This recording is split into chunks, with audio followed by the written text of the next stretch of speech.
Muito bom dia! Estamos chegando com mais uma edição do programa Clique Agro para você.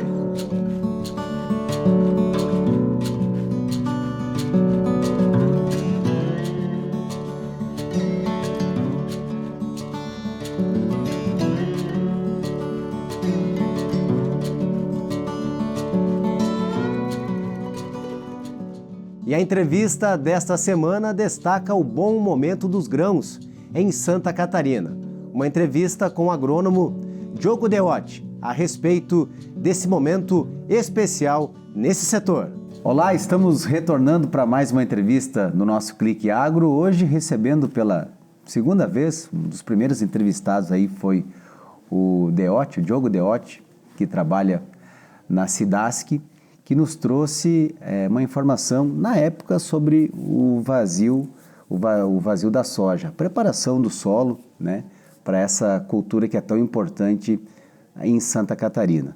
Hoje o Diogo retorna aqui conosco para nos trazer algumas informações sobre os números extremamente positivos que o agronegócio, principalmente no setor de grãos em Santa Catarina, ele tem apresentado.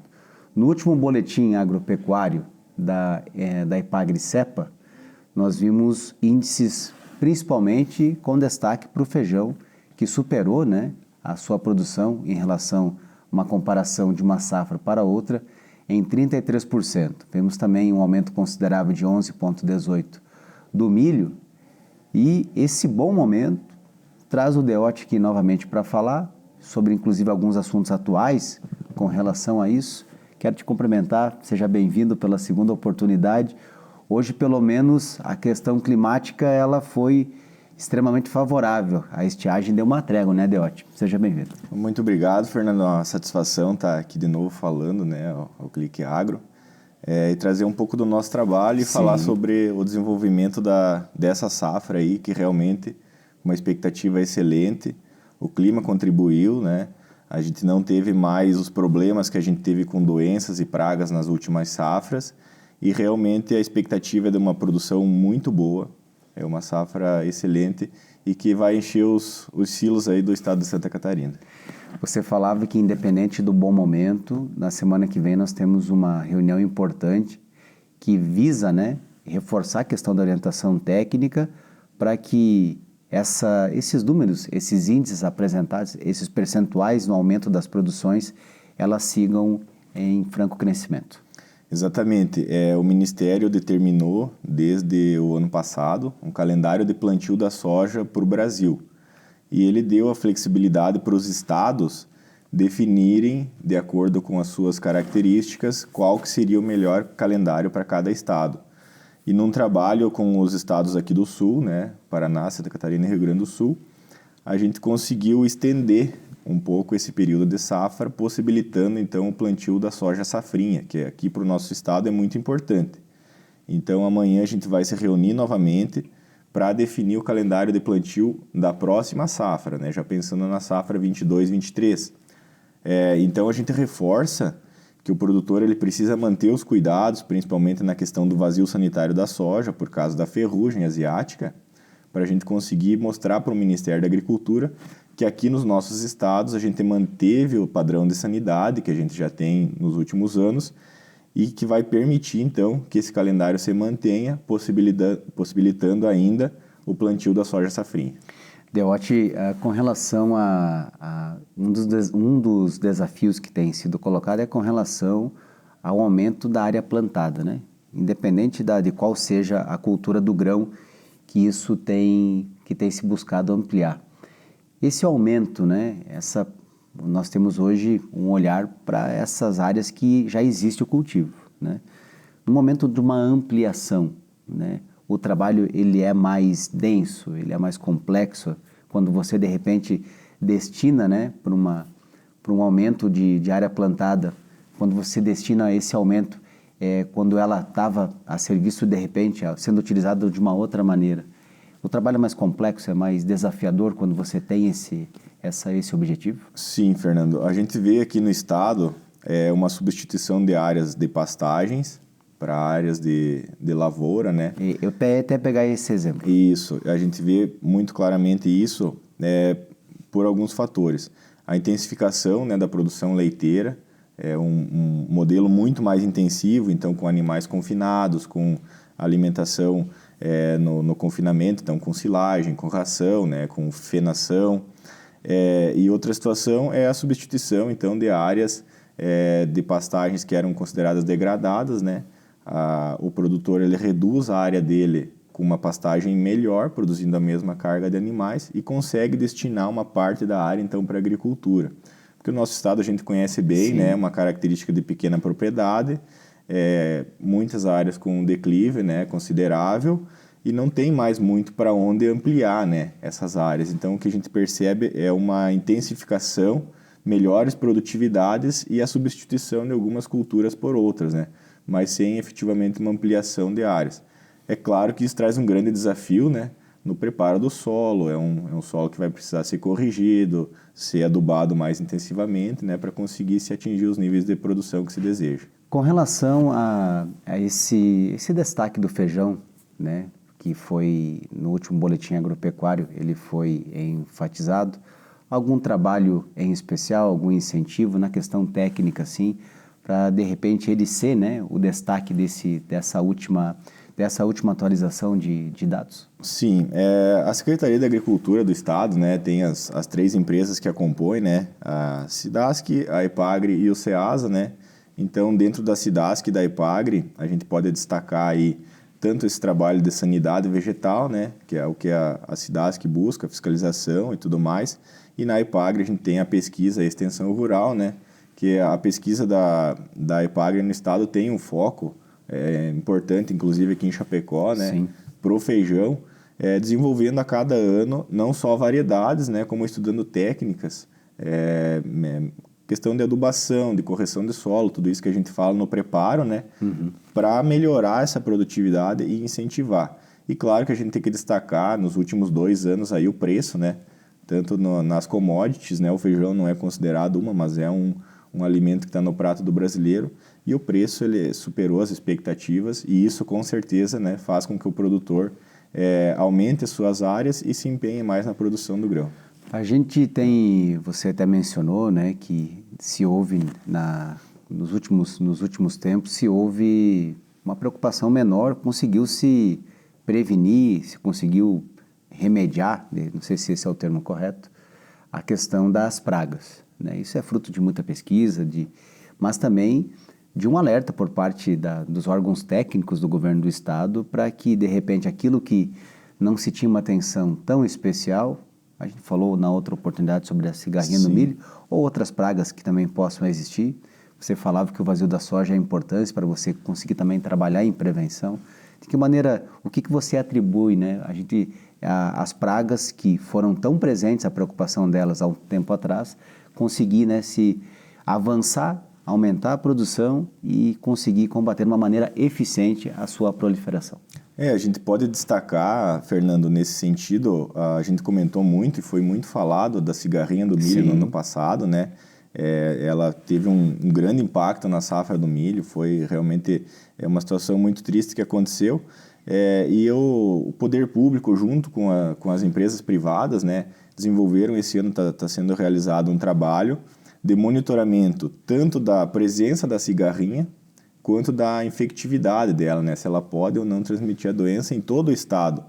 Então, com uma participação da Epagre, da Cidasc, das cooperativas, né?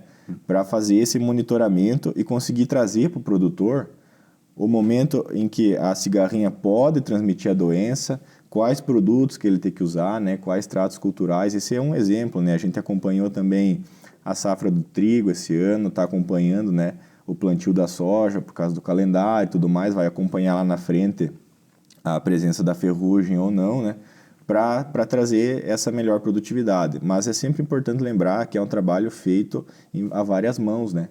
Não é só o poder público, não é só a iniciativa privada, juntos, né, traz a pesquisa. É uma união de esforços, né? Exatamente. porque é de interesse para nós, né, que a agropecuária catarinense sempre vá bem, que cresça, que se desenvolva, e também é interesse do produtor, da iniciativa privada, né, das cooperativas, né, que a gente sabe a força e a representatividade que o agronegócio, né, a agroindústria e a agricultura tem para o nosso estado, né. Então, é sempre uma união de esforços para trazer essa melhoria para todos os produtores e todas as culturas. Dentro dessa linha que você fala, na semana passada nós entrevistamos o Valdir Crestani, né? 35 anos de experiência aí ao funcionalismo público, e também ele nos traz, né, nessa caminhada do agronegócio, ele fala dessa união de esforços, né, principalmente nos órgãos estaduais, né, ligados ao poder público de Santa Catarina, e a gente vê, e ele trouxe temáticas que foram importantes na caminhada, mas com assuntos muito presentes que tu está trazendo aqui. A gente vê uma preocupação do governo catarinense com relação à ampliação de investimentos no cultivo de cereais de inverno, inclusive com uma rede de incentivos nesse sentido, né? E a gente tem ouvido seguidamente representantes do governo falar sobre a ampliação. Gostaria que você nos trouxesse a importância, né, dessa linha de investimento, a importância do plantio dos cereais de inverno para os números aí que estamos fechando, né, 2021 com números extremamente positivos. Gostaria que você falasse da contribuição deste investimento, deste trabalho para a economia catarinense. Sim, Fernando. A safra de trigo desse ano, principalmente, foi além das expectativas, né? A gente teve o dobro da produção, né? O que está se estimando aí no boletim da IPAGRE e do CEPA, comparado à última safra. E isso se refletiu muito, né, pela questão do incentivo da Secretaria da Agricultura, né, do Governo do Estado para o plantio de trigo. Isso aí foi extraordinário. A gente percebe também, claro, que o clima ajudou, né, a questão dos preços. Importante, né? Com certeza. O clima teve alguns momentos, né, de um pouco de excesso de chuva, né, que o trigo é uma planta que gosta de um clima mais seco, mas não foi prejudicial, assim, a nível de dar uma quebra na produção. O preço que ajudou, com certeza, né? A gente não pode esquecer disso, mas muito essa questão de se trabalhar, né? Então, a gente já comentou na nossa última conversa a questão do déficit do milho, né, para o Estado. Que é um desafio sempre presente, com né? certeza. E o trigo, ele consegue vir a substituir uma parte do uso do milho, né, principalmente na produção de ração, e não competindo pela mesma área, né? Então, o trigo vai trabalhar no inverno, e o milho e a soja vão trabalhar no verão a mesma área, né? Então, a gente consegue aumentar essa produção de grãos sem essa competição por espaço. E uma outra coisa que a gente tem que destacar é que nos últimos anos a gente tem percebido no estado, principalmente nessa última safra, é a utilização do trigo para fazer silagem, para silagem para o gado de leite, principalmente. Então, o produtor consegue trabalhar o trigo grão, trigo silagem, e depois o milho grão ou o milho silagem na mesma área, né? Diversificado. Exatamente, e potencializando aquilo que a gente falou antes, né? Sim. De novas áreas estarem sendo utilizadas para culturas que não eram utilizadas anteriormente. Para a gente finalizar, né, eu tenho acompanhado e o número de pesquisas, principalmente que são coordenadas e são desenvolvidas pela Embrapa, né? Você falava de uma união de esforços, né, de órgãos estaduais, né, poder da iniciativa privada, mas eu vejo que a Embrapa ela tem um olhar muito especial para a questão das pesquisas de solo, né? Essa integração também de informações, né, a nível, na verdade, todo o material, toda a produção científica desenvolvida no Brasil, seja em qual for a região, ela vai ser extremamente utilizada, né, por parte de quem trabalha nessa cadeia que busca a integração de conhecimento, né?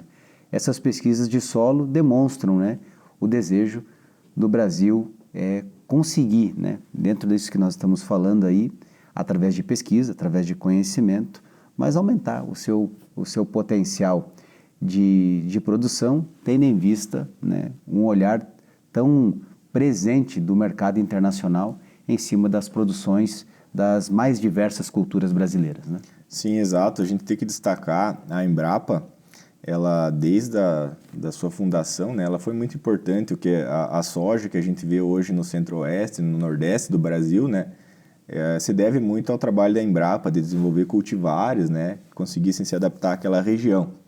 Não só na soja, mas em todas as culturas, é essencial o trabalho da Embrapa. E com certeza o trabalho de solo, né, quem conhece o Mato Grosso, conhece a região nordeste onde se cultiva a soja, sabe dessa importância. Sim, percebe que o solo é um solo que é totalmente construído para o cultivo. Aquele solo não está preparado, né? É um solo muito arenoso, muito ácido, que tem que ser todo corrigido, ser adubado, ser construído para o plantio da cultura. Então, esse trabalho, principalmente no solo, é o que permite a gente aumentar a produtividade, reduzir a incidência de pragas de solo, que vão afetar a raiz e tudo mais, né? São todas questões técnicas que elas só vão de encontro a uma melhor produção, uma melhor produtividade das culturas nacionais. Nós recebemos o Diogo Deotti, da Cidasc, que nos trouxe informações importantes sobre esse bom momento, né, do agronegócio, principalmente na área de grãos em Santa Catarina. E eu quis fazer essa alusão ao trabalho de pesquisa desenvolvido pela Embrapa, porque o reflexo da pesquisa, tanto a nível federal como a nível estadual, ela é importante, ela é determinante e muda a característica de uma determinada região e se transforma em produtividade.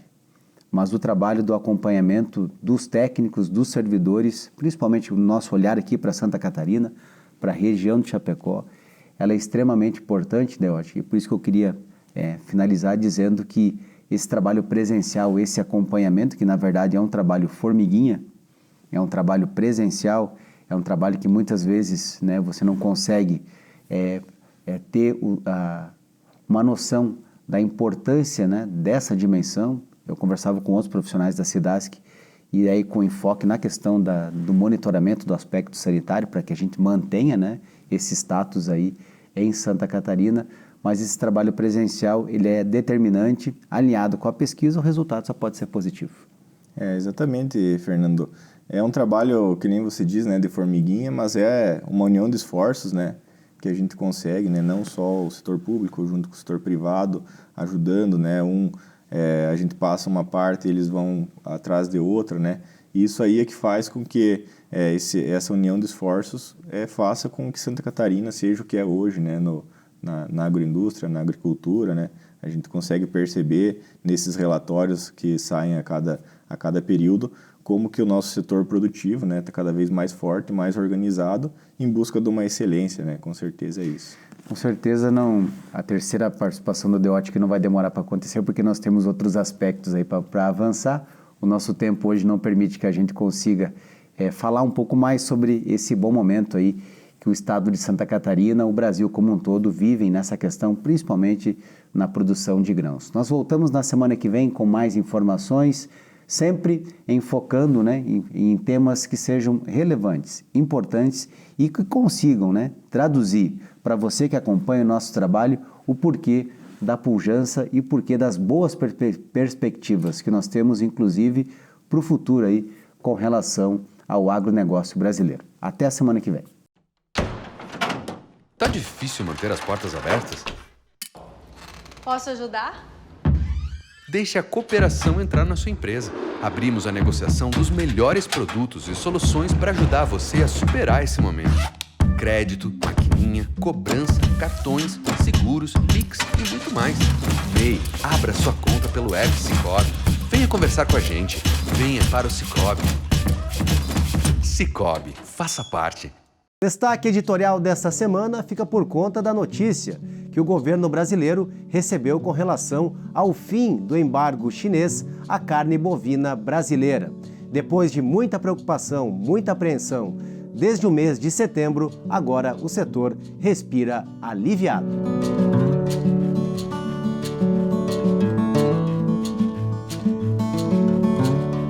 Esta foi mais uma edição do Clique Agro, aqui no portal cliquerdc.com.br. Até a semana que vem.